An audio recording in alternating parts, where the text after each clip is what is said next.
میرے حضور کے صحابہ حضور کی مجلس نور میں حاضر ہیں، آقا کریم علیہ السلام گفتگو ارشاد فرما رہے ہیں، خوش وقت صحابہ حضور کی گفتگو سماعت کر رہے ہیں، دیدار کر رہے ہیں۔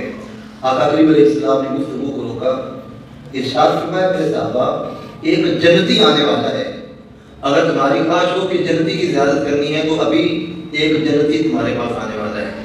حضور کے ایک انصاری صحابی جنہوں نے تازہ تازہ وضو کیا ہوا ہے اور وضو کے پانی کے قطرات داڑھی سے گر رہے ہیں، بائیں ہاتھ میں جوتا پکڑا ہوا ہے، حضور کی مجلس میں آ گئے، حضور کے صحابہ نے ان کا دیدار کیا، مجلس ختم ہوئی، صاحب اپنے گھروں کو چلے گئے۔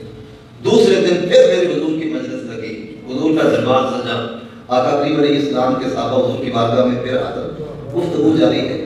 پھر حضور نے وہی کلمات ارشاد فرمایا میرے صحابہ ایک جنتی آنے والا ہے۔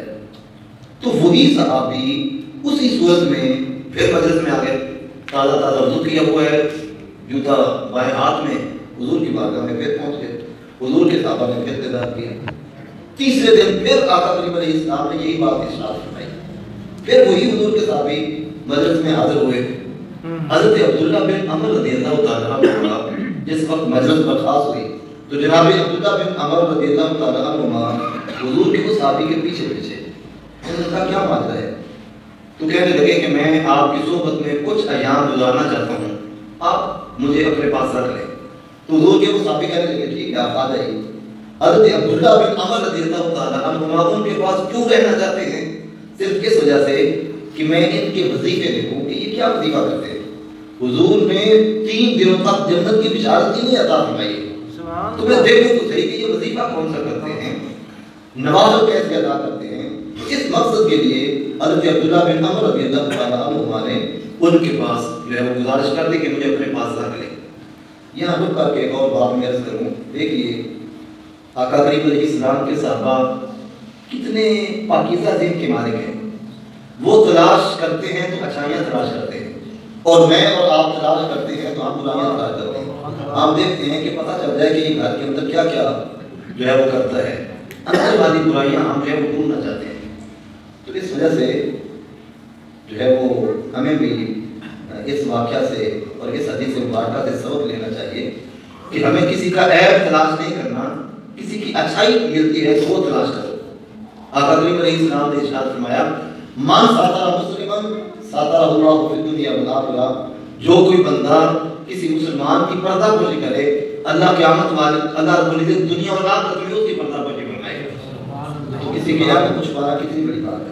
تو آقا کریم علیہ السلام کے صحابہ اچانک ڈھونڈ لیں، کہا میں تو اس وجہ سے ان کے پاس جانا چاہتا ہوں تاکہ مجھے ان کے وظائف کا پتہ چل جائے کہ وہ کیا وظیفہ کرتے ہیں۔ چلے گئے، جب پہلی رات ہوئی تو حضرت عبداللہ بن عمر کہتے ہیں کہ وہ بھی سوئے رہے، میں بھی سویا رہا، یعنی عشاء کی نماز پڑھی، جس طرح صبح انہوں نے نماز پڑھی میں نے بھی نماز پڑھی، رات گزر گئی، دوسری رات آئی، پھر میں سوتے رہا کہ شاید آج اٹھیں گے، وضو بنائیں گے، صدا بچھائیں گے اور پھر پتہ نہیں کن کن صورتوں کی تلاوت ہوگی اور کیا کیا وظائف جو ہے وہ کریں گے۔ تو فرماتے ہیں دوسری رات بھی وہ بھی سوئے رہے، میں بھی سویا رہا، تیسری رات آئی، پھر یہی معاملہ۔ جس وقت اگلا دن آیا تو میں نے ان سے اجازت چاہی، میں نے کہا میں تو کچھ دیکھنے آیا تھا لیکن مجھے کچھ ملا نہیں۔ انہوں نے کہا کیا ماجرا ہوا؟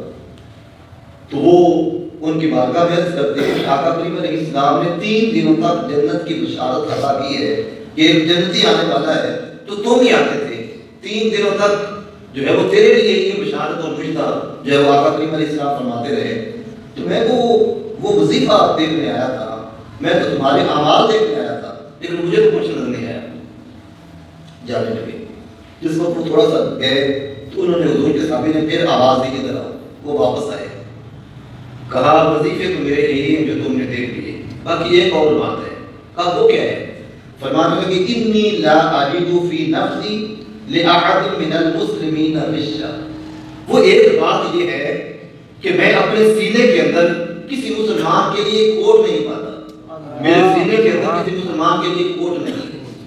دوسری بات یہ کہی ولا احسد احدا علی خیر اعطاه الله اياه، اللہ رب العزت اگر کسی کو مال و دولت دے دے، کسی پہ اللہ کی کرم نوازی ہو جائے تو پھر میں اس بندے سے حسد نہیں کرتا۔ تو حضرت عبداللہ بن عمر رضی اللہ تعالیٰ عنہ کہنے لگے ہاں پھر کسی چیز نے تیری عظمتوں کو بڑھا دیا ہے، تو اگر سینہ کسی کے بارے میں صاف ہو جائے تو پھر عمل تھوڑا بھی ہو اللہ رب العزت اس عمل میں برکتیں بہت زیادہ لا بھیجتا ہے. یاری رات پاک نبی سنگ اے پر پوری یاری پھر درود قبول ہے تیرا لکھ نہ مجھے قوانی.